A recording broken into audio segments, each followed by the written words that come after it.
Hello प्यारे बच्चों। आज हम आए हैं एक और नई कहानी के साथ। लेकिन पहले जल्दी से चैनल को सब्सक्राइब कर दीजिए और सुनते रहिए नई नई मज़ेदार कहानियाँ। तो बच्चों, आज की कहानी का नाम है धोबी का गधा। एक छोटे से गांव में एक धोबी रहता था। वह धोबी बहुत ही मेहनती था, जो लोगों के कपड़े धोता और उन्हें अच्छे से साफ करके वापस दे देता। यही उसकी आमदनी का स्रोत था। इससे वह पैसे कमाता और अपना पेट पालता था। उस धोबी के पास एक गधा भी था। वह गधा भी बहुत मेहनती था और अपने मालिक से बहुत प्यार करता था। धोबी भी अपने गधे का बहुत अच्छे से ध्यान रखता था। धोबी और गधा सुबह सुबह उठकर गांव के घरों में जाते और उनसे गंदे कपड़े ले आते।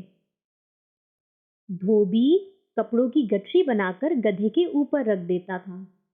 जब कपड़ा इकट्ठा करने का काम पूरा हो जाता, तब वे दोनों वापस घर आ जाते।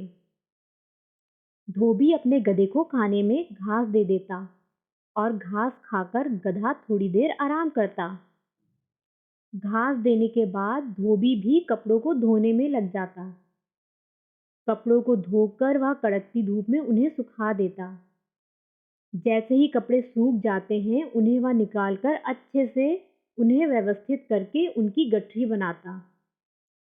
बनाई हुई गठरी को गधे के ऊपर लाद देता और कपड़ों को वापस लोगों के घर दे आता। ऐसा वह हर दिन करता था। धीरे धीरे समय बीतता गया और धोबी का गधा बूढ़ा होने लगा था। वह बहुत कमजोर भी हो गया था।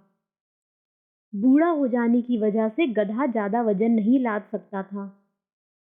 एक दिन वे दोनों गर्मी के समय गांव में जा रहे थे। गर्मी की वजह से दोनों की हालत बहुत खराब हो चुकी थी। गधे की हालत और भी ज्यादा खराब थी, क्योंकि उसकी पीठ पर वजन रखा हुआ था।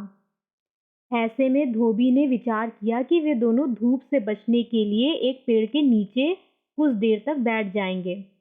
कुछ देर आराम करने के बाद वे लोग वापस काम पे जाएंगे। सामने ही एक बड़ा सा पेड़ भी था। धोबी अपने गधे को लेकर उस पेड़ के पास जाने लगा। गधा बहुत थक चुका था, इसीलिए उस पेड़ की ओर जाते जाते गधे के पैर लड़खड़ाने लगे और वह पास के एक गड्ढे में गिर गया।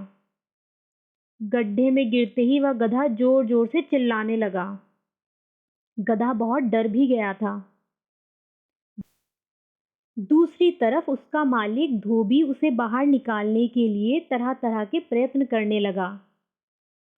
कुछ देर बाद उस जगह गांव के अन्य लोग भी आ गए। वे लोग भी धोबी की सहायता करने लगे। कुछ देर तक कोशिश करने के बाद भी वे मिलकर गधे को वहां से निकाल नहीं पाए। ऐसे में एक व्यक्ति उस धोबी के पास आकर बोला, क्या तुम इस गधे के पीछे अपना समय बर्बाद कर रहे हो? जाने भी दो इस गधे को। वैसे भी ये बूढ़ा हो चुका है और तुम्हारे किसी काम का नहीं है। उस व्यक्ति की बात को सुनकर वह धोबी माना नहीं। धोबी अपने गधे से बहुत प्यार करता था, लेकिन वहां मौजूद बाकी लोगों के कहने पर वह धोबी मान गया। इसके बाद वे सारे लोग उस गधे को जिंदा ही उस गड्ढे में दफना देना चाहते थे। इसके बाद लोग फावड़ा ले आए और उसके ऊपर मिट्टी डालने लगे। लोग गधे के ऊपर मिट्टी डालते ही जा रहे थे। गधे को समझ में आ गया था कि उसके साथ क्या हो रहा है। ऐसे में वह गधा रोने लगा और जोर जोर से चिल्लाने लगा। लेकिन कुछ देर बाद वह गधा चुप हो गया और सोचने लगा कि अभी रोने से कुछ नहीं होगा, अपनी जान बचाने के लिए कुछ करना ही होगा। कुछ देर बाद धोबी ने एक अनोखी बात इस गधे में देखी। धोबी ने देखा कि गधा समझदारी के साथ मिट्टी के ऊपर धीरे धीरे चढ़ता जा रहा था। लोग उस पर मिट्टी डाल रहे थे, लेकिन गधा मिट्टी को हटाकर उसके ऊपर पैर रख देता और धीरे धीरे ऊपर आ रहा था। कुछ देर तक ऐसा करने के बाद वह गधा गड्ढे से बाहर आ गया और अपनी जान को बचा लिया। गधे को बाहर सुरक्षित देख उसका मालिक धोबी बेहद खुश हो गया। खुशी के मारे धोबी की आंख में आंसू आ गए, लेकिन उसे अपने ऊपर शर्मिंदगी महसूस हो रही थी। लेकिन गधे ने अपने मालिक की मजबूरी को समझते हुए उसे माफ कर दिया और दोनों लोग वापस घर चले गए। इस कहानी से हमें ये सीख मिलती है कि मुसीबत के समय हमें रोकर या पछताकर समय बर्बाद नहीं करना चाहिए, बल्कि हमें मुसीबत से बचकर निकलने के बारे में सोचना चाहिए और अपने दिमाग का इस्तेमाल करना चाहिए। इस कहानी में भी गधे ने वैसा ही किया। कुछ देर तक रोया, लेकिन बाद में उसने अपने दिमाग का इस्तेमाल किया और गड्ढे से बाहर आ गया। तो बच्चों, ये थी आज की कहानी धोबी का गधा। धन्यवाद।